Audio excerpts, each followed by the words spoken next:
குற்றம் பார்க்கக்கூடிய மனம்.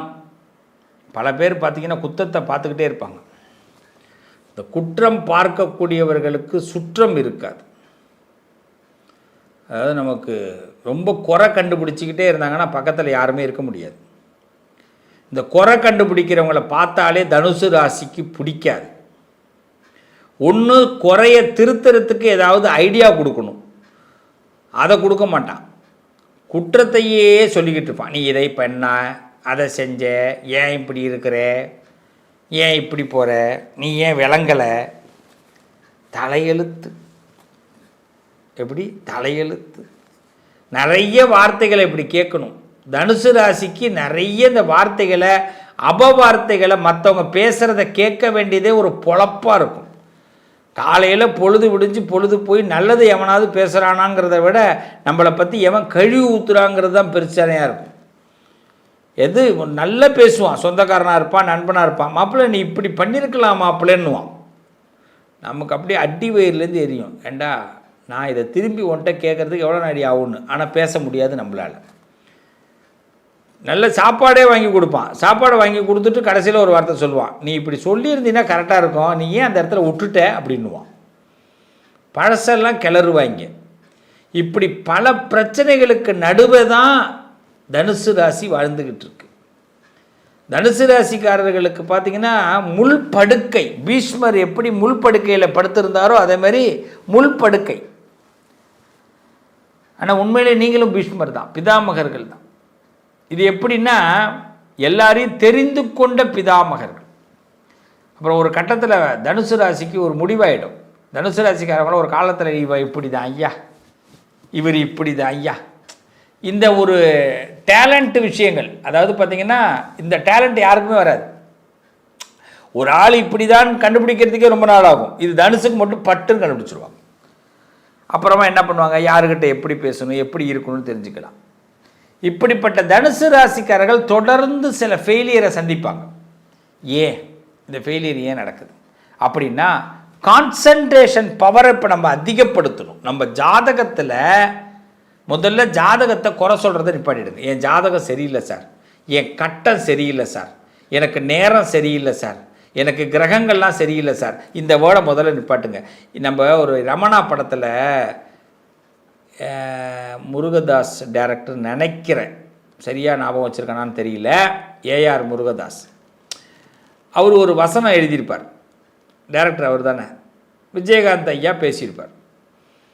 அதாவது ஒரு இடத்துக்கு போயிட்டோம், எவ்வளோ வேணாலும் செலவு பண்ணுறேன், எனக்கு இதை காப்பாற்றி கொடுங்கன்னு கேட்கக்கூடாதுன்னு. ஒரு அற்புதமான வார்த்தை, அற்புதமான வார்த்தை அது. அதை நம்ம யோசிக்கிறவங்க எல்லா இடத்துலையும் அந்த வேர்டு வந்து போய் சேரும்.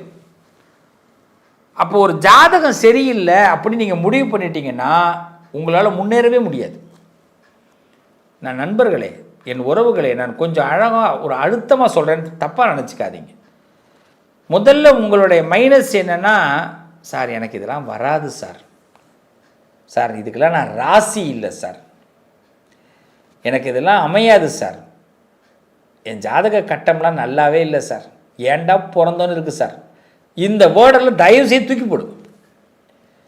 இன்றைக்கி ஜீனியஸ் எல்லாம் இருக்கிறாங்களே, நம்மளாம் சொல்கிறோமே டாட்டா பிர்லா அம்பானின்னு சொல்கிறோமே, அவங்களாம் இது மாதிரி ஃபீல் பண்ணியிருக்கவே மாட்டாங்க. அவங்களாம் இதை ஃபீல் பண்ணுறதுக்கே அவங்களுக்கு டைம் இருக்காது. அவங்களாம் என்ன பண்ணியிருப்பாங்கன்னா, ஏன்டா பிறந்தோம் நாம் நினைக்கிறோம், ஏன் பிறந்தோன்னு கண்டுபிடிச்சிருப்பாங்க. அவங்கெல்லாம் இந்த குடும்பத்தில் நான் ஏன் பிறந்தேன், நான் என்ன பண்ணணும் அப்படின்னு நினச்சி உள்ளே வந்திருப்பாங்க. இப்போ நம்ம அப்படி செய்யணுங்க சுவாமி. அதை விட்டு இப்போ நம்ம குறை கண்டுபிடிக்க வேண்டாம். அதையே இன்னொருத்தவங்கள்ட்ட போயிட்டு இது நான் ஏங்க இப்படி இருக்கேன்னு கேட்டால் அவன் அதை விட நான் அதிகமாக பேசுவான். இன்றைக்கி நம்மளை கை கொடுத்து தூக்கி விடுவதற்கு யாராவது இருக்காங்களான்னு கேட்டால் வாய்ப்பு குறைவு. உன்னை தூக்கி விடக்கூடியவர்கள் ஒன்னால் ஏதாவது ஆதாயம்னா தூக்கி விடுவான், இல்லைன்னா உன்னை கண்டுக்காமல் போயிட்டே இருப்பான். ஒரு நம்ம வந்து ஒரு ஆக்சிடெண்ட் நடந்துருது, இல்லை வந்து ஏதோ ரோடு ஒன்று ஃபெயிலியராக இருக்குன்னா எத்தனை பேர் அந்த வழியில் போயிட்டுருப்போம். ஒரு பாறாங்கல் கிடக்கும் ரோட்டில், சாயந்தரம் 5 மணி பொழுது நடந்த உண்மை. நான் தரங்கம்பாடியிலிருந்து நான் வந்து திருக்கடையூர் போய்கிட்டு இருக்கிறேன். சாயந்தரம் ஒரு 5:30 மணி வாக்கு ஒரு இடத்துல வந்து ரோடு போட்டுட்ருக்காங்க, மேம்பாலம். ஒரு கல் வந்து சரிஞ்சு இந்த இடத்துல கிடக்கு. அந்த இடத்துல நானும் கடந்துட்டேன். ஆனால் கடந்த நான் எனக்கு ஒரு சின்ன சந்தேகம், இந்த கல் மணி 5:30 ஆகுது, இன்னும் 6:30 மணி ஆயிடுச்சுன்னா அடுத்த பொழுது வரப்போகுது, பொழுது போக போகுது. அப்போ எப்படி தடிக்கி ஒருத்த உழ தான் போகிறான். இது எங்கே வருது? எனக்கு இந்த கல்லை பார்த்தோன்னா ஞாபகம் வரல. அந்த கல்லை கடந்துட்டேன், நவுந்துட்டேன், அந்த டேர்னிங் உள்ளே போய் அந்த ஒரு பாலத்துக்குள்ளே போய் வெளியில் வரோம். அப்போ தோணிட்டு நான் என்னை பற்றி சொல்கிறேன், உண்மையை தான் சொல்கிறேன். திரும்பி வந்து இந்த கல்லை எடுத்து வைக்கல, தோண்டிட்டு போயிட்டு, ஏன்னா அதுக்குள்ளே அடுத்த வேலை போயிட்டேன். ஆனால் நம்ப மாட்டீங்க, போன எனக்கு ஒரு சின்ன டவுட்டு, இது என்ன ஆயிருக்குன்னு தெரியலேன்னு. முடிஞ்சிருச்சு. திருப்பி நான் அந்த வழியாக வரேன், அந்த கல் ஓரமாக நவுத்தப்பட்டிருக்கு. அப்போ யாரோ ஒரு புண்ணியமாக, யாரோ ஒரு நல்ல மனுஷன் அதை நவுத்திருக்கான் பாருங்க. யாரோ ஒருத்தர் நவுத்திருக்கான். நவுறாமல் அது எப்படி இந்த கல் நவுந்தது? அங்கே கண்டிப்பாக வந்து அந்த ரோடு போடுறவங்களோ இல்லை என்ஹெச்லேருந்து யாரும் வந்து நவுத்த போகிறது இல்லை. எனக்கு யோசனை தான் வந்தது, ஆனால் ஒருத்தவர் இறங்கி செஞ்சுருக்கான் சார். இப்போ இந்த தனுசு ராசிங்கிறவங்க அவங்க தான் ஒரு விஷயத்தை, முடியாதுங்கிற விஷயத்தை நீங்கள் இறங்கி செய்கிற நேரம் இது. இதுதான் பெரிய விஷயம், நம்மளுடைய புண்ணிய கணக்கு. இப்போ தனுசு ராசிக்காரர்களுக்கு கடந்த விஷயத்தை விட, நடக்கிற விஷயத்தை விட, நடந்துக்கிட்டு இருக்கிற விஷயத்து மேலே உங்களுடைய பவரை வைங்க. நிச்சயமாக அது உங்களை மிகப்பெரிய பலப்படுத்த போகுது. இந்த நேரம் உங்களுக்கு ஒரு மிகப்பெரிய வளர்ச்சியை கொடுக்க போகுது. நான் ஒன்று பதிவில் கொடுத்துருக்கிறது என்னென்னா, ராஜ வாழ்க்கை ஆரம்பம். ஒரு மனிதனுக்கு ராஜ வாழ்க்கை எப்போ ஆரம்பமாகும்? நம்ம சுற்றி இருக்கக்கூடிய விஷயத்தை தெரிஞ்சிக்கும் போது தான் ராஜ வாழ்க்கை ஆரம்பமாகும். யார் போலியானவர்கள், யார் உண்மையானவர்கள், யார் நல்லவர்கள், யார் கெட்டவர்கள், அது தெரிஞ்சிக்கும் போது தான். அப்போ உங்கள் ஜாதகத்தில் என்ன மைனஸ் இருந்தாலும் அது ஜாதகத்தை குறை சொல்ல வேண்டாம், ஜாதகத்தை ரெனிவல் பண்ணுறதுக்கான முயற்சி ஆரம்பிக்கணும். நாம் சரியாக மாறும் பொழுது, நம்ம கிட்ட இருக்கிற ஒரு விஷயத்தை திருத்தும் பொழுது, ஒரு சில விஷயத்தை நாம் சரி பண்ணும்போது ஜாதகம் மாறிடும். இந்த உலகத்தில் நம்ம இதே ஜாதகத்தை இப்போ நீங்கள் என்ன பண்ணணும்? உங்கள் குலதெய்வம் கோயிலில் கொண்டு போய் வைங்க. ஒரு வீட்டில் ஒரு குளியலை போடுங்க, எண்ணெய் தேய்ச்சி குளிங்க, குலதெய்வம் கோயிலுக்கு போங்க, சரணாகதி அடைங்க. இந்த ஜாதகத்தை நான் இது வரைக்கும் ரொம்ப சிரமப்பட்டுட்டேன், என் ஜாதகத்தை மாற்றி கொடுன்னு குலதெய்வத்திட்ட வைங்க. வேறு எந்த பரிகாரமும் பண்ண வேண்டாம். உங்கள் ஜாதகத்தில் என்ன தோஷம் இருந்தாலும் அது அத்தனை விலகிடும். இது அவ்வளோ பெரிய மருந்து. குலதெய்வத்தை கும்பிட்டுட்டு அந்த ஜாதகத்தை எடுத்துருந்து பாருங்கள். அப்போ தெரியும் உங்கள் ஜாதகத்தில் எந்த தோஷமும் யாருக்கும் கண்ணுக்கே தெரியாது. ஏன்னா தோஷங்கள் அப்படிங்கிறது கிரகங்கள் எல்லாமே நம்ம செயல்களால் மாற்றப்படக்கூடியது. நீங்கள் ஒரு வாழைப்பழம் ஒருத்தவங்களுக்கு வாங்கி கொடுக்குறீங்க, ஒருத்தவங்களுக்கு உதவி. இப்போ நான் சொன்னேன் இல்லைங்களா, அந்த கல்லை எடுத்து போட்டார் பார்த்தீங்களா ஒருத்தர், அவருக்கு இருந்த பெரிய கண்டமே விலகி போயிடுச்சு, அவருக்கு இருந்த தோஷமே விலகி போயிடுச்சு. இதுதான் சித்தர்கள் சொல்லிக் கொடுக்குறாங்க, மகரிஷிகள் சொல்லிக் கொடுத்துருக்குறாங்க, ஞானிகள் சொல்லிக் கொடுத்துருக்குறாங்க. இவ்வளோதான். நீ செய்கிற செயல்லையே உன்னுடைய பிரச்சனைகள் தீரும். லக்னத்தில் மாந்தி இருந்தால் ராமநாத சுவாமியை போய் பார்த்துட்டு வாங்க நான் சொல்லுவேன். லக்னத்தில் மாந்தி இருந்தா, ஆனால் ராமநாத சுவாமியை போய் பார்த்துட்டு வா. அதான் கடலில் குழி, கிணறுல குழி, பர்வத வர்த்தினி ராமநாத சுவாமியை வழிபாடு பண்ணு, அங்கே 2 பேருக்கு சாப்பாடை போடு, திருப்புல்லானி வந்து பெருமாளை பாரு வந்துரு அப்படின்னுவேன். ஆனால் இதுக்காக போகிற டூராக போகக்கூடாது. நான் அப்படியே போனேங்க, அவங்க அவரை பார்த்தங்க, இவரை பார்த்தங்க, சோரை பார்த்தங்கலாம் சொல்லக்கூடாது. இதுதான் வேலை. அப்படி செய்யும்போது அந்த பரிகாரத்துக்கு பலன் கிடைக்கும். ஆனால் அதே இப்போது லக்னத்திலேயே மாந்தி இருக்குங்க, நான் குலதெய்வத்திட்ட கொண்டு போய் இந்த சாமி இந்த ஜாதகத்தை வச்சுட்டேன், அந்த பிரச்சனையும் அந்த குலதெய்வம் தீர்த்து கொடுத்துரும். அவ்வளோதான். உங்கள் ஜாதகத்தில் தோஷமே இருக்காது. இதை முதல்ல செய்யுங்க, ரெனிவல் பண்ணுங்கள் உங்கள் ஜாதகத்தை ஃபஸ்ட்டு. 2வது, ஒரு 5 வருஷத்தில் என்ன நடக்க போகுதுன்னு முடிவு பண்ணுங்கள். உங்களுக்கு என்ன வேணும்னு ஆசைப்படுங்க. ஆசைப்படுறதுக்கு நீங்கள் இப்போ தயாராக இருங்க. ஆசைப்பட்ட பிறகு இதில் ஏன் நடக்கலை, ஏன் நடக்காதுன்னு முடிவு பண்ணுங்கள். நடக்காதுன்னு கண்டுபிடிங்க.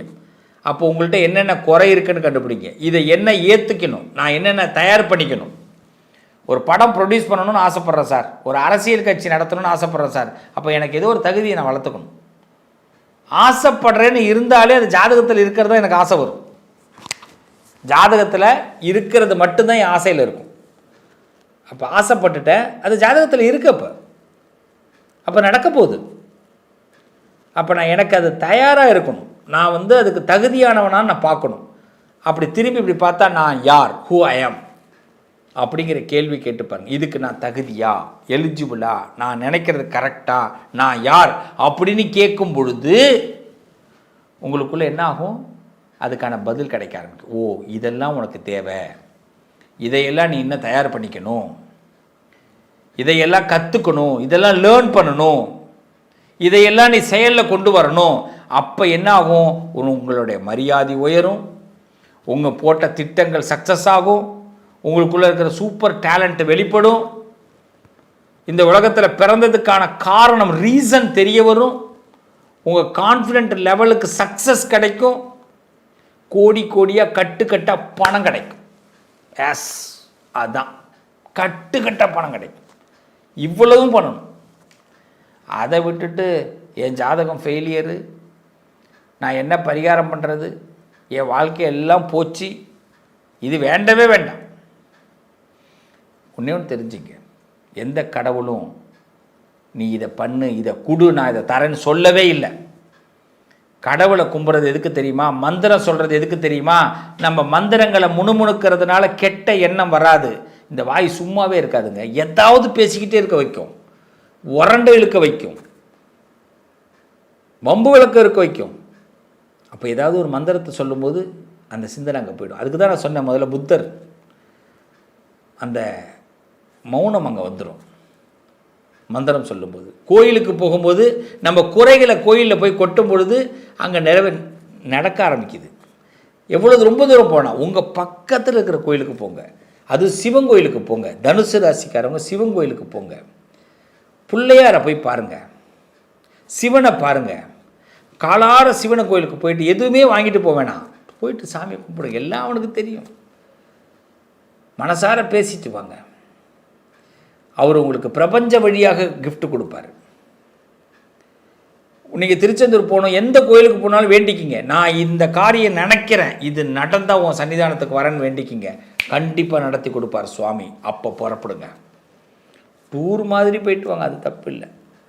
ஆனால் கோயிலுக்கு போயிட்டு வந்துட்டு இது நடக்கலைன்னு சொல்லக்கூடாது. அதுக்காவது இந்த வார்த்தையை சொல்கிறேன். நேர்த்திக்கடன், ஜாதகத்தை மாற்றுறதுக்கு முயற்சி பண்ணுவோம். ஜாதக நோட்டை இல்லை, ஜாதகத்தில் இருக்கிற பாவங்களை நம்ம குறைக்கணும்னா குலதெய்வத்தை முதல்ல சரணாகதி அடைவோம். குலதெய்வத்திட்ட வச்சு ஜாதகத்தை ரெனிவல் பண்ணுவோம். தனுசு ராசிக்கு நல்ல நேரம் ஆரம்பம், ராஜ வாழ்க்கை ஆரம்பம். நம்புங்க, இதுக்கு ஒன்றே ஒன்று தான், நான் யார், ஹூ ஐ ஆம் அப்படிங்கிறத நீங்கள் தெரிஞ்சுக்கிட்டீங்கன்னா, உங்களை பலப்படுத்த ஆரம்பிச்சிங்கன்னா உங்களுக்கு புதிய வாழ்க்கை ஆரம்பம், புதிய பாதை ஆரம்பம். யார் எது சொன்னாலும் தெரிஞ்சுக்கிங்க, உங்கள் மனசில் ஒரே வார்த்தை, மீண்டும் ரமணா படத்தில் சொல்கிறேன், மன்னிப்புங்கிற வார்த்தை எனக்கு பிடிக்காதுன்னு புரட்சி கலைஞர் சொல்லுவார் இல்லை, அதே மாதிரி தான். நான் யாருன்னு தெரிஞ்சிக்கிற வரைக்கும் என் வாழ்க்கையில் நான் ஜெயிக்கிறத பற்றி யோசிச்சுக்கிட்டே இருப்பேன். பண்ணுங்க, யாருன்னு தெரிஞ்சுக்கிட்டிங்கன்னா ஜெயிக்க ஆரம்பிச்சிடுவீங்க, கண்டிப்பாக நல்லா இருப்பீங்க. தனுசு ராசிக்காரர்களே, போட்டிகளும் பொறாமைகளும் உள்ள உலகம். இந்த உலகத்தில் நாம் ஜெயிக்கணும்னா பல பேருடைய வாய் கதவுகளை மூடணும். அதுக்கு நம்ம செயலால் தான் மூட முடியும். நம்ம ஜாதகம் உண்மையிலே நல்ல ஜாதகம்தான். ஜாதகத்தை குறையாக வச்சுட்டு நம்ம வாழ்க்கையில் ஒரு மனக்குறையை ஏற்படுத்திக்காதீங்க. இன்னிலேருந்து தெரிஞ்சுங்க, படைச்ச கடவுள் உங்களுக்கு எல்லா பக்குவத்தையும் கொடுத்துருக்காரு, உங்களுக்கான நேரத்தை இப்போ காட்டுறாரு. இதுதான் இதுக்கான நேரம், பயன்படுங்க, எடுத்து வாங்க, நல்லா இருங்க, நல்லதே நடக்கும்.